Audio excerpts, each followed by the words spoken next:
I recently faced my own worst nightmare. The HOA president called a gas leak emergency on my cabin while I was away. And her excuse? She said it couldn't wait. It had to be done now. Funny thing is, the person who was inside was someone trying to leave me with more than just a bill. But let me start from the beginning. The air coming off Pine Lake still had a bit of a chill to it, even for late spring. It smelled clean, like wet stone and pine needles. I killed the engine of my truck and just sat there for a minute, letting the silence wash over me. For the past 6 weeks, my world had been the rhythmic beep of monitors, the controlled chaos of an operating room, and the low, constant hum of a field hospital generator. Coming home was like surfacing for air after being underwater for too long. My cabin wasn't big or fancy, just solid logs and a good roof, tucked away where the trees were thickest. It was the quietest place I knew. My brother Daniel always joked that I collected quiet the way other people collected stamps. After the places I'd been, he wasn't wrong. I grabbed my duffel bag from the passenger seat, swung the truck door shut, and breathed in deep. Home. The word itself felt like a release of tension in my shoulders. That's when I saw her. Karen Phillips, standing on the edge of my lawn like a flamingo in a pantsuit, phone pressed to her ear, her voice cut through the peace and quiet like a shard of glass. She was all sharp angles and expensive perfume, the self-appointed queen of the Pine Lake Homeowners Association. "Yes, an intruder," she said, her voice dripping with manufactured panic. "He just pulled up in a dusty old truck. It's him, the owner. But he's not supposed to be here. He looks agitated." I stopped, my boots crunching on the gravel driveway. Agitated? I felt about as agitated as a hibernating bear. I was tired, I was hungry, and I was looking forward to a hot shower and 8 hours of uninterrupted sleep. I gave her a small, non-committal wave. She ignored it, turning her back to me, raising her voice for dramatic effect. "I'm very frightened. He's approaching now. Please hurry." I sighed. This was Karen's brand. She sold safety, or rather, she sold the fear that made people buy her version of safety. It came with monthly fees, special assessments, and a list of rules longer than my arm. I'd been a surgeon in war zones. I knew what real fear looked like. This wasn't it. This was theater. I walked past her, heading for my front porch. "Afternoon, Karen," I said, my voice flat. She spun around, her eyes wide with what was supposed to be alarm, but looked more like satisfaction. "Dr. Lawson, you're back early. Your property has been flagged for a security check. I told you not to come here until it was cleared." I paused with my hand on the doorknob. "I don't recall you telling me anything, Karen. And since I own the property, I think I'm allowed to be on it." A sheriff's cruiser, lights off, rolled slowly up the driveway. A young deputy I didn't recognize stepped out. He looked from Karen's crisp corporate attire to my rumpled travel clothes and dusty truck. He had that look of someone who knew his afternoon was about to get complicated. "Ma'am, sir, we got a call about a possible intruder." Karen pointed a perfectly manicured finger at me. "That's him, officer. He's trespassing." The deputy looked at me. "Sir, is this your property?" I nodded. "Dr. Nathan Lawson, bought it 2 years ago. Just got back from a medical mission overseas. I have my ID right here." I pulled out my wallet. The deputy took it, glanced at the ID, and then back at the cabin. He looked tired. "Everything seems to be in order, ma'am." Karen wasn't having it. "But the security alert." "I am the head of the Community Safety Board. We had a report of a gas leak. The property was supposed to be vacant for emergency servicing. Gas leak. That was new. My cabin doesn't have a natural gas line, just electric and a propane tank I'd already shut off." I looked from her smug face to the board deputy, and a familiar feeling settled in my gut. It was the same feeling I got before a complex surgery, a sense of things not lining up, of a hidden problem just beneath the surface. I'd learned to trust that feeling. It had saved lives. Here, it was probably just going to save me a headache, but it was strong. "There's no gas leak, Karen," I said, my voice calm. "And I didn't get any notice about an emergency service. It was a last-minute emergency." "We have to be proactive," she insisted, her voice rising. "For the good of the community." The deputy handed my ID back. "Well, he lives here. There's no trespassing." He gave her a polite but firm look. "Unless there's an actual crime, I think we're done here. He got back in his car and drove away, leaving a cloud of dust and an awkward silence. I should have checked my door cam right then. I didn't. That was my mistake. Karen glared at me, her mask of concern replaced by pure annoyance. "This is not over, doctor. You can't just ignore community safety protocols." She turned and marched back toward her own, much larger, cabin down the shore. I watched her go, then unlocked my front door. The air inside was cool and still. It smelled like cedar and dust. Everything was exactly as I had left it, but Karen's words echoed in my head. Emergency servicing, gas leak. It made no sense. It was a lie, but it was a specific lie. Why that one? I dropped my bag by the door and walked through the familiar rooms. Nothing was out of place. The book I'd been reading was still face down on the nightstand. A coffee cup was in the sink. Yet, the feeling persisted. Something was wrong. I thought about the security camera I'd installed by the front door. It was a simple motion-activated thing, mostly for catching porch pirates or curious raccoons. I hadn't even checked it while I was away. Pulling out my phone, I opened the app. A long list of motion alerts filled the screen, far more than usual. Most were from birds or falling leaves, but then I saw it. An alert from yesterday afternoon. The thumbnail showed a man in a gray uniform standing on my porch. He wasn't a raccoon. My heart rate, usually steady as a metronome, picked up just a little. I tapped on the video file, a cold knot forming in my stomach. The lie about a gas leak suddenly felt a lot more important, and I had a terrible feeling I was about to find out why. The video loaded, the image a little grainy, but clear enough. A white windowless van was parked where my truck now sat. It had no company logo, just a generic utility services sticker peeling at the edges. A man got out. He was medium height, thick-set, wearing a gray jumpsuit and a baseball cap pulled down low. He carried a metal clipboard and a toolbox. He walked up to my porch with a sense of purpose. Like he belonged there. He didn't knock. He didn't ring the bell. He just stood there for a moment, looking around, checking the tree line. It was the look of a man making sure he wasn't being watched. My own training, the little bits of situational awareness you pick up in unstable places, kicked in. I watched him not as a homeowner, but as an analyst. His posture was too tense for a routine service call. He held the toolbox unnaturally, like he wasn't used to its weight or contents. He was an actor, and not a very good one. He pulled a key from his pocket. Not a key from a large ring, like a maintenance guy would have, but a single, shiny new key. He slid it into my lock. It turned. Later, I'd see a fresh copy tagged 17 in their key box. I hadn't rekeyed when I bought the place. That was on me. The door swung open. My door. He'd used a key to open my locked door. I felt a surge of cold anger. This wasn't a service call. This was a break-in, disguised as something official. I kept watching, my thumb hovering over the timeline scrubber. The man stepped inside, leaving the door slightly ajar. The camera's field of view was limited to the porch and a sliver of the hallway inside. For a few minutes, nothing happened. Then, I saw his arm reappear.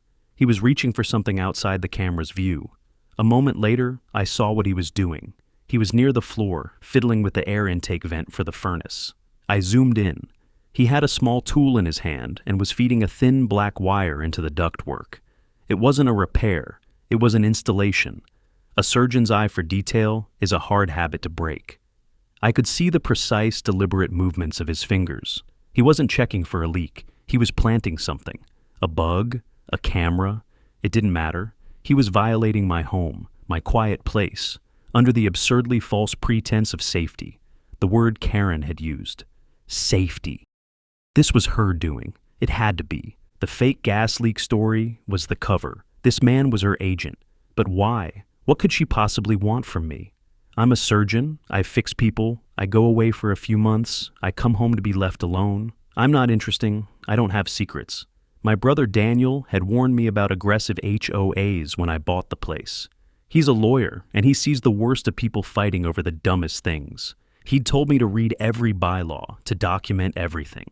A little bit of power, he'd said, makes people do crazy things. I thought he was being overly dramatic. Now, I wasn't so sure. I scanned through the rest of the footage. The man was inside for about 15 minutes. He came back out, closed the door, and locked it behind him. He walked back to the van, put his toolbox in the back, and drove away. The whole operation was smooth, practiced. It wasn't the first time he'd done this. A new thought struck me, colder and sharper than the first. The video was from yesterday. The man was long gone. But what if he wasn't? What if Karen's panicked 911 call wasn't just theater to harass me? What if it was a signal, a warning to someone that I had come home unexpectedly, interrupting their work?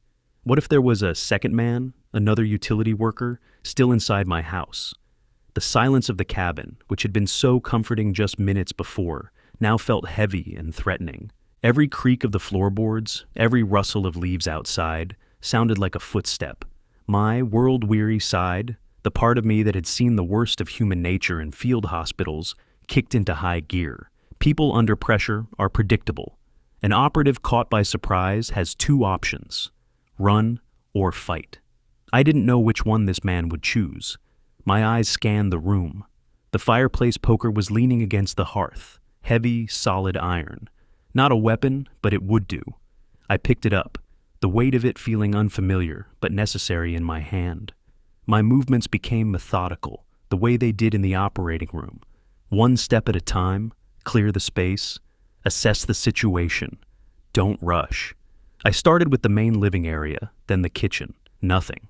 Every cupboard was closed, every chair in its place. The whole time, my ears were straining, listening for the one sound that didn't belong. A breath, a shuffle, a cough. The house was small. There weren't many places to hide. The hallway leading to the bedroom and bathroom was the only area left. The floorboards there were old and creaked if you put your weight in the wrong spot.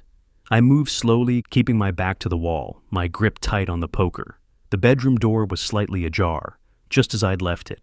I nudged it open with my foot. The room was empty. The bed was unmade. My bag was still on the floor where I'd dropped it. That left the bathroom and a small linen closet. The closet door was closed. I reached for the handle, my heart pounding a slow, heavy rhythm against my ribs. I pulled the door open. Linens, towels, nothing else. A wave of relief washed over me, and I almost let myself relax. But then I saw it. The scuff mark on the wooden floor, right in front of the closet. A dark, fresh streak that wasn't there when I left. Someone had been here. Recently. And as I turned, my eyes fell on the hallway ceiling. There, right above the door, was the attic access panel, and it was crooked, shifted just an inch to the left. He wasn't gone. He was above me. My blood ran cold. The thought of someone hiding in the cramped, dark space above my head sent a jolt of adrenaline through me. My mind, trained for crisis, started working through the options. Yell? No, that would just confirm I knew he was there. Call the police? By the time they arrived, he could be long gone. I had to act now. He had the advantage of surprise, but I had the advantage of knowing he was there. I backed away from the attic panel, slowly, deliberately, keeping my eyes fixed on it. I didn't want to give any indication that I'd seen it. I continued my search, opening and closing the bathroom door, making it look like I was still clearing the rooms. I needed to get him out of the attic and into the open. The best way to do that was to make him think I was leaving. I walked back to the front of the cabin, my steps heavy and loud. I grabbed my keys from the hook by the door, jingling them noisily. "Guess I'm just paranoid," I said out loud to the empty room, my voice sounding fake even to my own ears. I opened the front door, stepped out onto the porch, and then closed the door firmly behind me. I left the knob horizontal so it looked set, but I didn't throw the deadbolt. The door just sat on the latch. I stood on the porch for a moment, listening. Nothing. I walked down the steps and over to my truck, opened the driver's side door, and then slammed it shut. Then I crouched down behind the front fender, out of sight of the windows, and waited. My heart was a drum against my ribs. It was a gamble. If he was smart, he'd stay put. But if he was scared, if he thought his cover was blown and I was coming back with the cops, he would try to run. I counted the seconds. 10, 20, 30. Just as I was starting to think I'd miscalculated, I heard it. A faint scraping sound from inside the house. The attic panel. A moment later, the back door of the cabin, which led out to the woods and the lake, creaked open. I peered around the edge of my truck. A man in a dark hoodie and jeans slipped out of the house. He was younger than the guy from the video, wiry and quick. He scanned the yard, his eyes darting back and forth. He didn't see me. He took off at a sprint, not toward the road, but into the thick stand of pine trees that separated my property from the lake. I was after him in a second. The iron poker was gone, left inside, but it didn't matter. Running was something I understood. The forest floor was a carpet of damp pine needles, muffling our footsteps. He was fast, weaving through the trees like he knew the terrain. But I knew it better. This was my escape, my place to decompress. I knew every root, every dip in the ground. He was running on pure panic. I was running with purpose. The air burned in my lungs. Branches whipped at my face. I could see the glint of the lake through the trees ahead. He was heading for the dock. Maybe he had a boat stashed there, or maybe he just thought he could get away. He burst out of the woods and onto the narrow wooden planks of the dock. His sneakers slipped on a patch of wet moss, and he stumbled, giving me the opening I needed. I lunged, wrapping my arms around his waist in a low tackle. We went down hard. The impact knocked the wind out of both of us. The world was a chaotic mess of splintered wood, grunts, and the cold spray of lake water. He was stronger than he looked, all wiry muscle and desperation. He squirmed, trying to throw me off, his elbow catching me squarely in the jaw. My head snapped back, and for a second, the world went blurry. He scrambled to his feet, but I grabbed his ankle, holding on with everything I had. He kicked back, his boot connecting with my shoulder, but I didn't let go. I wasn't trying to hurt him. In the OR, you learn to be precise, to use just enough force and no more. I twisted his ankle, using his own momentum against him. He cried out and fell again, this time half on the dock, half in the shallow water. I was on him instantly, pinning him down, one hand on his chest, the other grabbing his wrists. He struggled, but his fight was gone, replaced by a panicked, sputtering fear. "Who are you?" I demanded, my voice a low growl. "Who sent you?" He just shook his head, water dripping from his hair into his eyes. "I don't know anything, man. I was just supposed to run a wire." "Who paid you?" I pressed, leaning my weight on him. That's when I heard the sound of an approaching car, and then the familiar chirp of a police radio. A car door slammed. Dispatch had kept a unit nearby after the first call. "Nate? Dr. Lawson?" Dispatch had my name from Karen's earlier 911 call. It was a woman's voice, calm, authoritative. I looked up. A sheriff's deputy was standing at the edge of the woods, her hand resting on her sidearm. She was older than the first deputy, with sharp, intelligent eyes that took in the whole scene in a single glance. "Deputy Martinez," she said, "someone want to tell me what's going on here?" I was still breathing, hard, my adrenaline slowly starting to recede.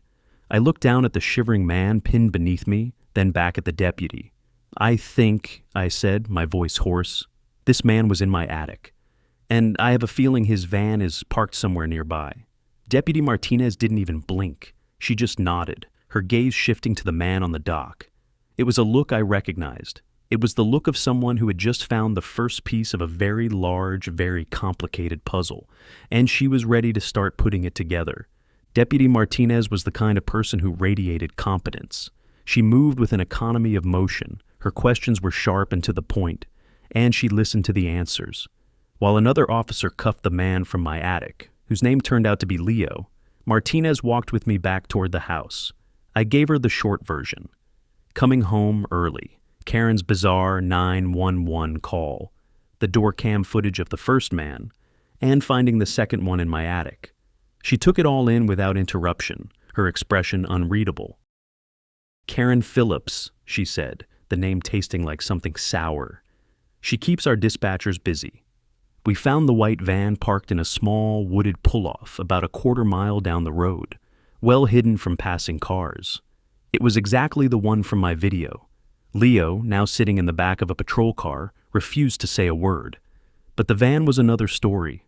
It was a treasure trove. Martinez got a warrant to search it. A standing on-call judge had already greenlit quick warrants for a string of lake break-ins. This fit the pattern. While we waited, my neighbor Mike wandered over. Mike was a retired park ranger, a man who seemed to be made of leather and quiet wisdom. He had a dog named Buddy who was perpetually chasing squirrels. "Heard a commotion, Nate," he said, peering at the police cars. "Everything all right? That HOA queen finally declare war?" I managed a tired smile. Something like that, Mike. Knew she was trouble, he grumbled, pulling a stray leaf from his white beard. Acts like she owns the lake. Told me my bird feeder was attracting undesirable elements. I told her the jays are citizens too. Martinez returned with the warrant in hand. The back of the van was locked up tight. An officer jimmied the door, and it swung open to reveal a mobile command center for a very specific kind of business. He showed the signed warrant before he popped the latch. It was meticulously organized. On one wall, tools were clipped in neat rows. Not the tools of a gas man or an electrician, but delicate electronics equipment. Signal boosters, soldering irons, spools of whisper-thin wire. On a workbench, there were several small black plastic squares. I picked one up. It was a listening device, a microphone small enough to hide almost anywhere. It was exactly like the one I'd imagined being fed into my air vents. There was a stack of clipboards on a small shelf. Martinez picked one up. The top sheet was a work order for my address. The reason for the visit was listed as mandatory emergency gas safety inspection. The work order was signed by Karen Phillips, President, Pine Lake Safety Initiative. Pine Lake Safety Initiative, Martinez read out loud, her voice laced with irony. That's what she calls her new program. She flipped through the other work orders. There were dozens of them, one for nearly every cabin in the community that wasn't owned by one of Karen's close friends. Beneath the clipboards was a heavy-duty key box. Inside was a collection of master keys, each one tagged with a cabin number. My number, 17, was on a key that looked brand new. Karen hadn't just faked a work order. She had a key to my house. She had keys to everyone's houses. The methodical, almost clinical part of my brain took over again. This was a systematic invasion of privacy on a massive scale. But the question remained, why? The answer was in a locked metal file box under the workbench. The officer had to use a crowbar to get it open. Inside were files, one for each targeted property. I watched over Martinez's shoulder as she opened the one with my name on it. It contained a copy of my property records, my tax information, and even a printout of my credit report. Tucked in the back was a document titled Projected Compliance Schedule. It was a spreadsheet. It listed a series of escalating safety violations and the associated fees. It started small, a $50 fine for improper vegetation clearance. Then it grew, a $200 fee for a mandatory deck integrity test, a $500 charge for a septic system evaluation. The final entry, scheduled for 3 months from now, was a $2,000 mandatory security system upgrade to be installed by a company called Phillips Secure Homes, which, of course, was owned by Karen. It's a squeeze play, Martinez said, her voice grim. She finds a homeowner, maybe someone on a fixed income or someone who's away a lot like you. She uses these fake inspections to plant listening devices to find out about their financial situation. Then she buries them in fees and fines until they can't afford to stay. Then her company swoops in and buys the property for pennies on the dollar. It was a brilliant predatory scheme, all disguised as community safety. The bugs weren't for blackmail, they were for market research. Mike, who had been watching quietly, let out a low whistle. That woman could skin a flea for its hide and sell the tallow. He was right. Karen wasn't just a power-hungry HOA president. She was a predator, and this quiet lakeside community was her hunting ground. We had one of her guys in cuffs, but we still needed to connect it all directly to Karen.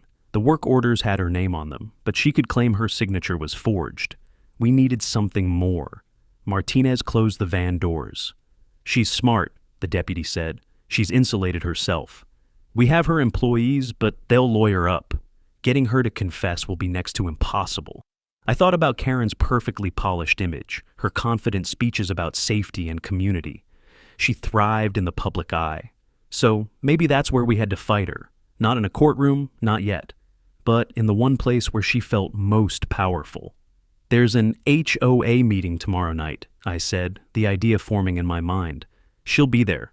She'll have to address the rumors about the police presence. Martinez looked at me, a glimmer of understanding in her eyes. You want to confront her in public? No, I said, picking up one of the small black listening devices from the workbench. I want to give a little presentation on home security. The community hall was a log building that smelled of old coffee and wood polish. It was packed. Word had spread about the police cars at my cabin, and the air was thick with nervous chatter. I saw people who had lived here for decades, people who had built their homes with their own hands, all looking worried. They were good people who just wanted to be left alone, and Karen Phillips had been preying on that instinct. I found a seat in the back row next to Mike. Deputy Martinez was there too, standing against the back wall out of uniform. She was just an observer tonight, but her presence was a quiet statement.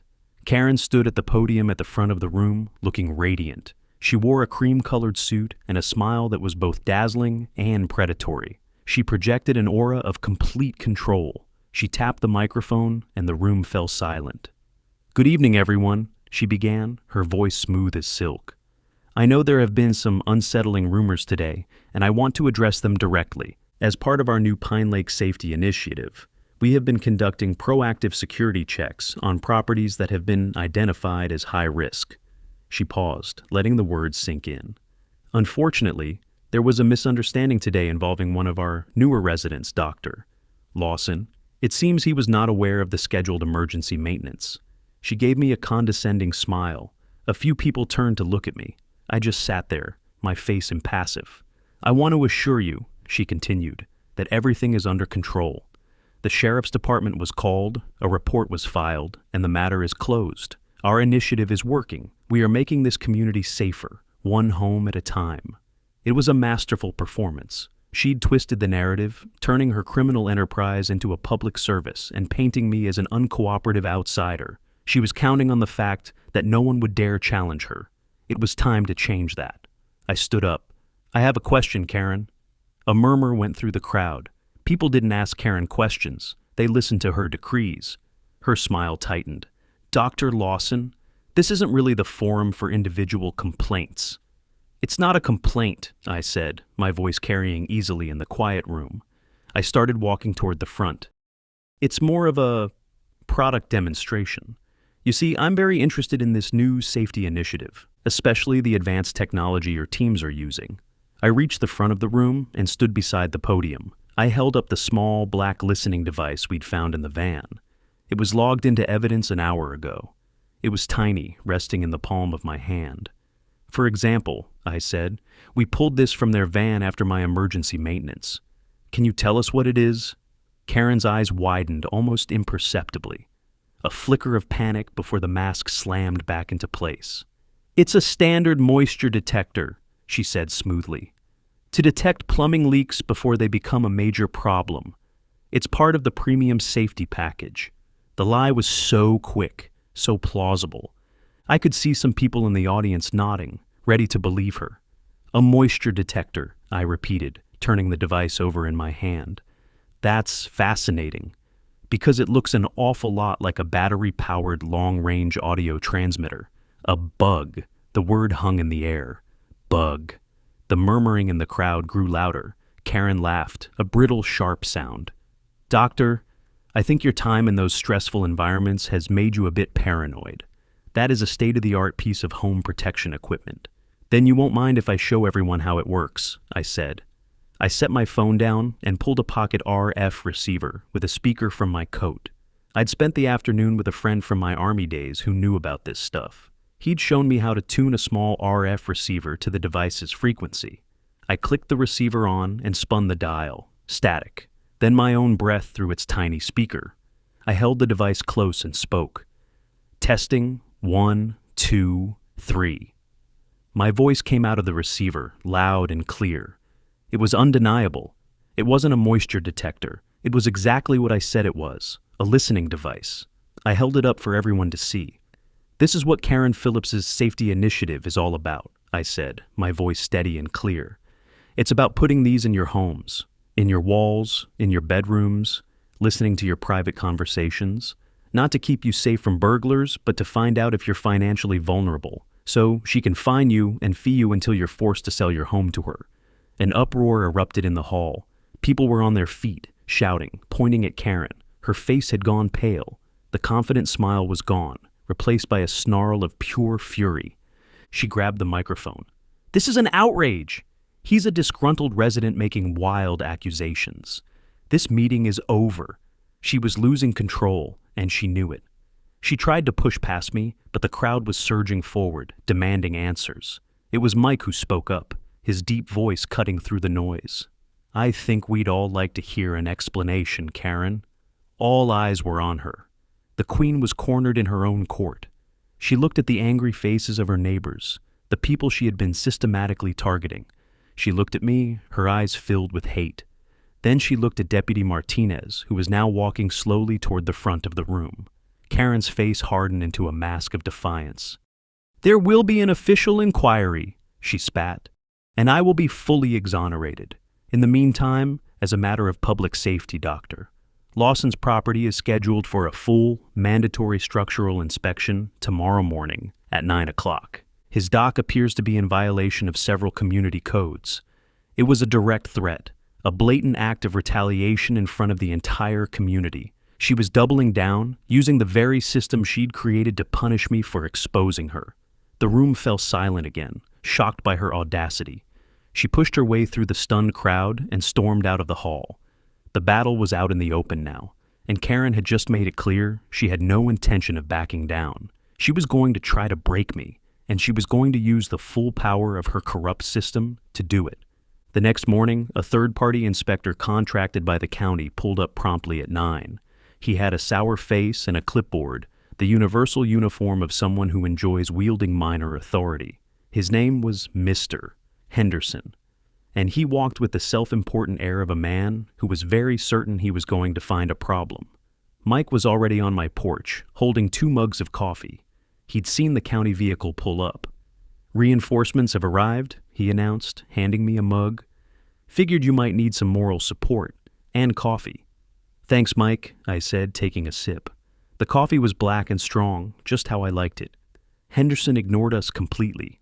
He didn't even look at the cabin. He marched straight past the house, down the path, and onto my dock, his eyes scanning every board, every post. I built that dock myself, with my brother, Daniel, the summer after I bought the place. It was solid. We'd used galvanized steel bolts and pressure-treated lumber. It was over-engineered to withstand a hurricane, let alone the gentle lapping of Pine Lake. Henderson spent 20 minutes on the dock. He knelt, he peered, he tapped boards with the end of his pen. Finally, he stood up, a triumphant smirk on his face. "This is a serious violation," he declared, his voice full of feigned gravity. He pointed to one of the bolts that secured the dock to the concrete footing on the shore. "This bolt is loose, by at least a 1/16 of an inch. It compromises the shoreline footing and egress. That triggers a safety hold." I walked over and looked. The bolt was perfectly tight. I knew it was. I'd checked them all myself at the beginning of the season. "That bolt is not loose," I said calmly. I snapped a close-up photo with a timestamp. He waved it off. He scoffed. "I'm the inspector. I say it's loose. The entire structure is unsafe. Under our county's shoreline safety ordinance, any dock deemed unsafe can trigger a temporary red tag on the dwelling until a reinspection. I'm issuing that now." He pulled out a large, bright red sticker and slapped it onto my front door. "This property is posted as unsafe for human habitation until the violations are corrected and a full reinspection is completed." Mike let out a low whistle. "You're condemning his whole house because of one bolt you think is loose?" Henderson puffed out his chest. "Rules are rules. He'll have to hire a licensed contractor, submit a repair plan to the county, get it approved, have the work done, and then schedule a reinspection. It could take months. Months. He was trying to make me homeless, to force me out of my own house over a phantom violation. This was Karen's retaliation, pure and simple. She couldn't silence me, so she was trying to evict me. I looked at the red tag on my door. It felt like a physical blow. This cabin was my sanctuary, the one place on earth I could truly rest, and they were trying to take it from me. A cold, hard anger, the kind I rarely felt, began to build inside me. This had gone beyond a simple dispute. This was a declaration of war. After Henderson left, his county car kicking up gravel as he sped away, I called Deputy Martinez. I explained what had happened. There was a long pause on the other end of the line. "Henderson," she said finally, "he's on Karen's list of preferred vendors. We've had complaints about him before, extorting homeowners for unnecessary repairs, but we've never been able to make anything stick. He's part of her crew, I said. It's another arm of the same monster. And now she's using it against you, Martinez finished. She's escalating. She knows we're onto her, so she's trying to get you out of the picture before we can build a case. We were in a difficult position. We had the bug, the van, and the 2 hired hands, but the connection to Karen was still circumstantial. The work orders could be explained away. Her outburst at the meeting was damning, but not illegal. We needed more. We needed to catch her in the act of directing her criminal enterprise. We needed to bait a trap. She thinks I'm out of the house now, I said, an idea starting to form. She thinks she's won. What are you thinking, Nate? Martinez asked. She used a fake detector to get into my house, I said. Let's use a real one to get back at her. The plan was simple, but it felt right. We would use her own tactics against her. I would make a very public show of buying and installing a new, top-of-the-line smart security system. One with smoke detectors, carbon monoxide sensors, and cameras. I'd tell Mike, knowing he was the community's most reliable source of gossip. The news would get back to Karen within hours. She wouldn't be able to resist the temptation. She would know she couldn't have me listening or recording inside a red-tagged house. She would have to send her crew back in to find my new system, to disable it, or, even better, replace my new smart detector with another one of her bugs. She'll send them back, I said to Martinez. She'll have to. She can't risk me having my own surveillance. And when she does, Martinez replied, her voice hardening with resolve, we'll be waiting for them. The red tag on my door was an insult, a weapon meant to drive me away. But Karen had made a critical mistake. She thought she was dealing with a quiet doctor who would back down. She didn't know that my entire career had been about working under pressure, about finding solutions in the middle of chaos. She had just red-tagged the wrong house, and in doing so, she'd given us the perfect bait for our trap. The trap needed to be perfect. Karen was arrogant, but she wasn't stupid. Her people would be cautious. We had to make the bait irresistible. The first step was theater. I drove into town and went to the big hardware store. I made a point of asking the clerk in the electronics aisle loud, detailed questions about the best wireless security systems. I bought the biggest, most expensive box they had, one with a picture of a smiling, safe family on the front. I paid in cash and made sure to get a talkative cashier who I knew from the local diner. The second step was setting the stage. Mike helped me. He accidentally let it slip to the neighborhood's biggest gossip that I was installing a fancy new camera system that records everything to the cloud. He added a little flourish, telling her I'd said something about making sure there's a record if any other crooked inspectors show up. The message was clear. I was documenting everything. That evening, under the cover of darkness, Martinez and her team arrived. The red tag didn't apply to them. The judge's warrant covered the install. The box I'd bought from the store sat on my kitchen table, unopened. The real equipment was in a discreet black case she carried. It wasn't a commercial security system. It was law enforcement-grade surveillance gear.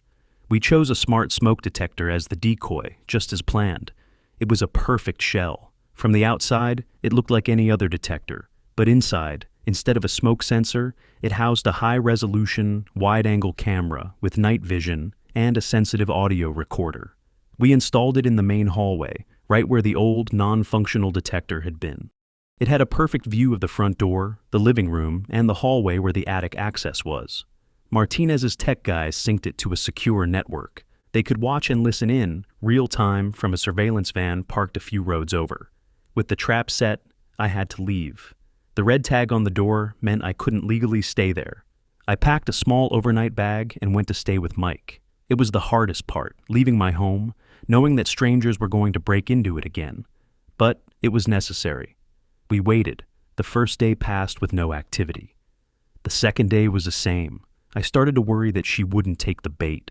Maybe I had overestimated her arrogance. Maybe her lawyer had finally talked some sense into her. I spent the time helping Mike fix a leaky faucet and listening to his stories about his years as a ranger. It was a welcome distraction, but the tension was a constant low hum in the back of my mind. On the evening of the third day it happened. I was sitting on Mike's porch when my phone buzzed. It was a text from Martinez. "Showtime." My heart started pounding. I looked across the dark water toward my cabin. All the lights were off. It looked empty, quiet, but I knew it wasn't. From Mike's porch, we had a clear, if distant, view of my driveway. A few minutes later, a dark sedan, not the white van, pulled in without its headlights on. 2 figures got out. They were dressed in black and moved with a quiet efficiency that the first 2 men had lacked. This was a different crew, more professional, more expensive.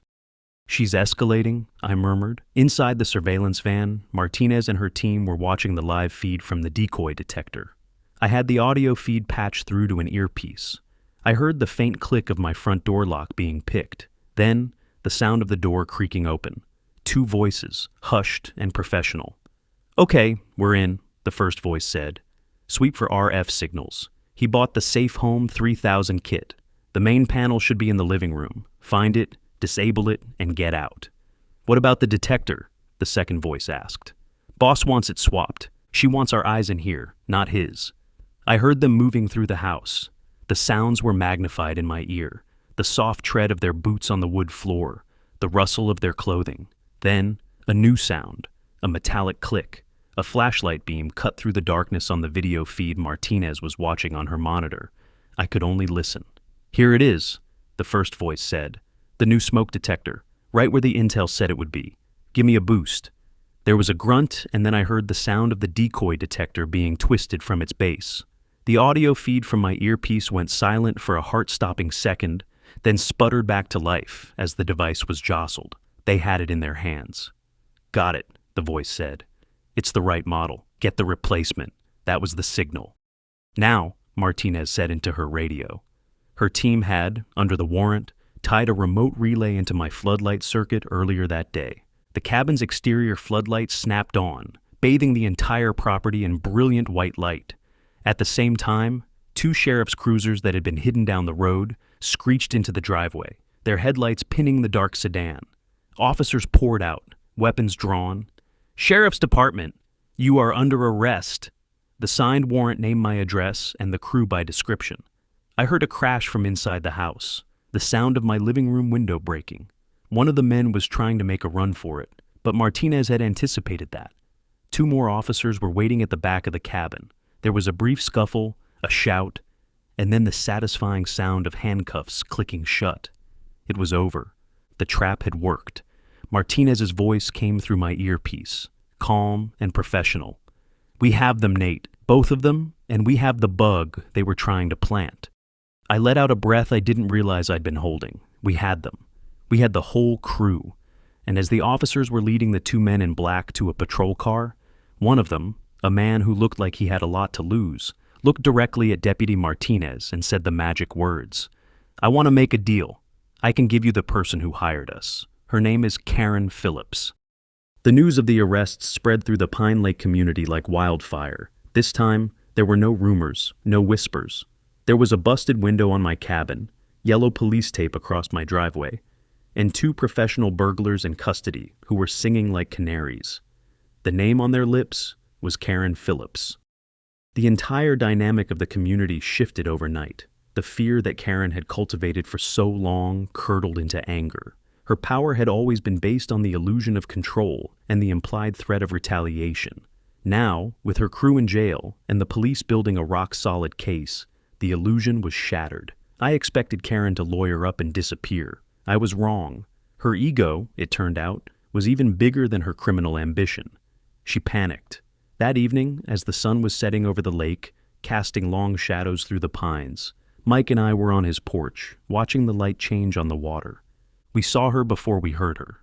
She was marching down to her dock, a large briefcase in one hand. She was wearing heels, which was a terrible choice for the wet, mossy planks of a dock. Her boat, a sleek and powerful speedboat, was tied up at the end. She was making a run for it.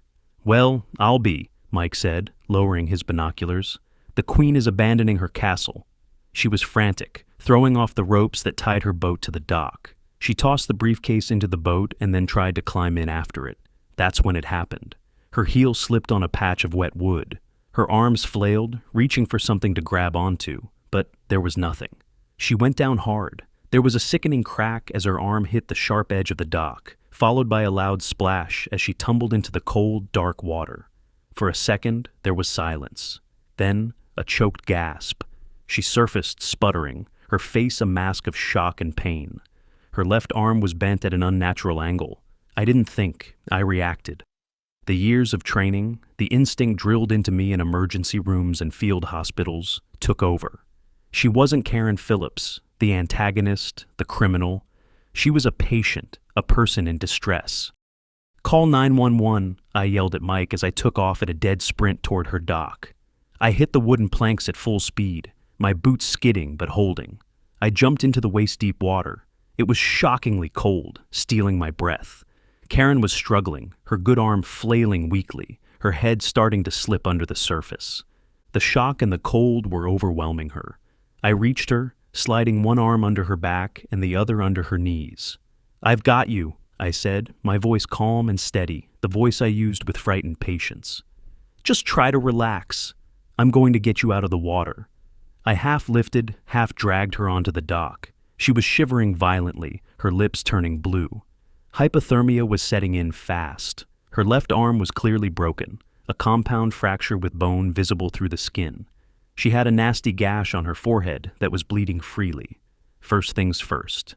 Airway, breathing, circulation, the ABCs. Her breathing was shallow but steady. I took off my jacket and wrapped it around her, trying to preserve her body heat. I used a clean cloth to apply direct pressure to the cut on her head. "An ambulance is on the way, Karen," I said, keeping my voice even. "You have a broken arm and a head injury. I need you to stay as still as possible." Her eyes fluttered open. They were glassy with shock, unfocused. She looked at me, but I don't think she really saw me. She saw a person in authority, a doctor. Her carefully constructed world was collapsing, and her mind was grabbing for a lifeline. "My lawyer," she whispered, her teeth chattering. "I need to talk to my lawyer." "We'll call him from the hospital," I said soothingly. But she wasn't listening. The words started tumbling out, a panicked, whispered confession. Shock made her talk like I was on her side. The words just spilled. "I signed the checks," she mumbled, her voice slurring. "I had to protect the community, the property values. I hired them, all of them, the inspectors, the security team. It was just business." I didn't react. I just kept pressure on the wound, kept her warm, and kept talking to her in that same calm, reassuring voice. I could hear the sirens in the distance, getting closer. A moment later, Deputy Martinez arrived, her patrol car skidding to a halt. She ran down to the dock, her medical kit in hand. Her body camera was on, its small green light glowing steadily. She knelt beside me. "What happened?" "She slipped," I said. "Compound fracture of the humerus, head lac, starting to show signs of hypothermia." Martinez took in the scene, her professional gaze missing nothing. And all the while, Karen kept whispering, her confession spilling out in broken fragments, a desperate attempt to justify her actions to a phantom lawyer. The bugs were just for insurance. Had to know who was weak. The red tags were just a tool. I signed all the orders. Every word was being captured by the microphone on Martinez's uniform. Every self-incriminating syllable was being recorded in the high-definition video and audio. I was focused on keeping her alive, on honoring the oath I took to help anyone in need, no matter who they were. But in a strange twist of fate, by saving her life, I was also sealing her fate. The final undeniable piece of evidence wasn't found in a van or on a computer. It came from the mouth of the architect herself, delivered in a state of shock and fear to the very man she had tried to destroy. The final HOA meeting was held 2 weeks later. It wasn't in the small community hall. It was in the high school auditorium, the only place big enough to hold everyone who wanted to be there. The atmosphere was nothing like the tense, fearful silence of the meetings Karen used to run. This time, the room buzzed with energy, with a sense of purpose. The old board had resigned in disgrace. A new interim board, led by Mike, was running the show. The red tag was gone from my door. The window was replaced. My cabin was quiet again. But this wasn't about me anymore. It was about the whole community. Deputy Martinez stood at the podium, not as a resident, but as an officer of the law. She laid out the entire case, methodically, piece by piece. She played the door cam video of the first man breaking into my house. She showed photographs of the contents of the van, the master keys, the forged work orders, the stockpile of listening devices. She detailed the confessions of the men who had been arrested, the the professional burglars who had been hired to swap out my security cameras. They had laid out the whole scheme, how they were paid by a shell corporation that was funded by another shell corporation, all leading back to a single bank account controlled by Karen Phillips. Then, Martinez looked out at the silent, packed auditorium. Karen Phillips built her enterprise on the idea that you were all too scared, too busy, or too disconnected to notice what she was doing, she said. She preyed on your trust. She used your desire for a safe community as a weapon against you. Finally, she dimmed the lights. A large screen descended behind her. The most compelling evidence, however, came from Miss Phillips herself. She played the body camera footage from the night on the dock. The screen showed my hands working to stabilize Karen's arm, to stop the bleeding. It showed the flashing lights of the ambulance reflecting on the dark water. And it captured her voice, a panicked, slurring whisper, confessing to everything.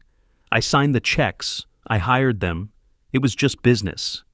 The auditorium was utterly silent. You could hear a pin drop. The sight and sound of her confession, while I was actively working to save her life, was a powerful, gut-wrenching moment. It was the ultimate betrayal laid bare for everyone to see. When the lights came up, Martinez concluded, Karen Phillips has been charged with multiple felonies, including conspiracy, wire fraud, burglary, and illegal wiretapping. Mr. Henderson, the county inspector, has also been arrested and is cooperating with the investigation. The assets of Phillips Secure Homes and the Pine Lake Safety Initiative have been frozen. A full forensic audit of the HOA's finances is underway. A wave of applause, of pure, unadulterated relief, swept through the auditorium. People were standing, cheering. They weren't cheering for Karen's downfall. They were cheering for the return of their community. They were cheering because the bully was gone. I didn't stand or cheer. I just sat in the back, watching. For me, it wasn't a moment of triumph. It was a moment of closure. The fight was over. The question that had been nagging at me, how far will a man go to defend his own, had been answered. I hadn't thrown a single punch in anger. I had used my mind, my training, my precision. I'd defended my home by observing, by planning, and, in the end, by healing. After the meeting, people came up to me, shaking my hand, thanking me. They saw me as some kind of hero. But I didn't feel like one. I just felt like a man who had wanted to be left alone and had been pushed too far. Mike clapped me on the shoulder. Well, Nate, he said, a broad smile on his face. Looks like the neighborhood watch has a new chairman. I shook my head. No thanks, Mike. I think I'm officially retired from community organizing. I'm just going to stick to medicine. The legal system would handle the rest. The courts would decide Karen's fate. The auditors would untangle her financial web. My part was done. All I had wanted was my quiet little corner of the world back. And now, it finally was. The battle for Pine Lake was over, not with a bang, but with the quiet, methodical presentation of the truth. And for the first time in a long time, the future of this place felt safe, not because of a fake initiative, but because the people in it were finally working together. A few months later, summer has settled over Pine Lake. Mornings are glass still, loons call. The spring chaos feels far away. The HOA is different now. Mike took the president job with a grumble and kept it. Meetings are short, rules are simple, the budget is open. Forensic auditors mapped the whole scheme. Years of pressure, shell companies, families pushed out, quick flips for profit. A class action suit is moving to help them. Karen took a plea. With the evidence stacked high, she pled to fraud and wiretapping. She's serving time in a low-security federal prison. Around the lake, her name is rarely said, like a bad storm that passed. My brother Daniel visited last weekend. We sat on my fixed dock, inspected by someone honest. Rods in hand, not catching much. He'd tracked it all through my calls and texts. I didn't think you had it in you, he said. I always pictured you as the guy who'd just move. I did too, I said. But there's a line between avoiding a fight and letting someone shove you off your own land. The "don't mess with my quiet" button, he joked. Something like that. I've seen life and death in the OR and in war zones. That was always in other people's homes. This was mine. When someone came for it, I used what I had. Not rage, not a gun, but precision, patience, a plan, and when the moment came, a steady hand for the person who'd tried to break me. I didn't want the fight, but when it came, I finished it. Now the quiet is back. It feels earned. I sit on my porch with coffee and watch the mist lift off the water. The world is still loud out there. I'll go back to it soon enough. For now, here, things are simple. Neighbors wave, the board posts the books, the dock bolts are tight, the lake is calm, everything is right, and my home is finally truly safe.